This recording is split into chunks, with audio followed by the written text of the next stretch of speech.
The fact that these were sitting in Foot Locker and I was able to purchase them with no problem actually disturbed me a little bit. And then I had this epiphany of something that you probably already knew. The sneaker game is ruined.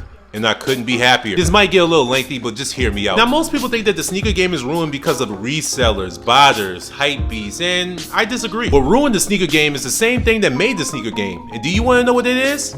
Hype! Sneaker hype has always been a thing, ever since the 80s, maybe even before then. But what changed between then and now is the reason for the hype. Back then, there was two reasons for sneaker hype. The fact that they just looked fantastic, and the athletes that wore these sneakers. Dennis Rodman Converse, Grant Hill Felines, Iverson Reebok Question. We all wanted to be like Mike. We seen these great athletes on court with these magnificent shoes, and we wanted them. They looked cool. They made us look cool. There was meaning behind it. But you see, now it's all about monetary value, and that's it. Certain Jordan models, dunks, and collabs are all a lot of sneakerheads want because they're worth the most. I mean, they can't appreciate where they came from, so there's no other reason to want them. No offense to the younger generation, but most of you aren't even old enough to even remember what Jordan did in these shoes, let alone appreciate it. What you have today is LeBron, and he's good and all, but unless you're an actual ball player, most people don't appreciate him enough like that today to wear his shoes like we did back in the 90s with Jordan. That and LeBron's shoes just don't look as good as Jordan's. I mean, the only good LeBrons are the 8s, 9s, and 10s. Here's the point. The hype that the older generation had that brought the sneaker game up, the younger generation does not share that same hype. The hype nowadays is for monetary value, nothing more. Now, I know a few of you from the younger generation could appreciate old head sneakers, but come on now, you know what I'm trying to say. But one thing I can say about the younger generation, I think it's cool that y'all found a way to make money from the hype. Once again, I could not be more happier because that allowed me to get these playoff 12s from Foot Locker with no problem.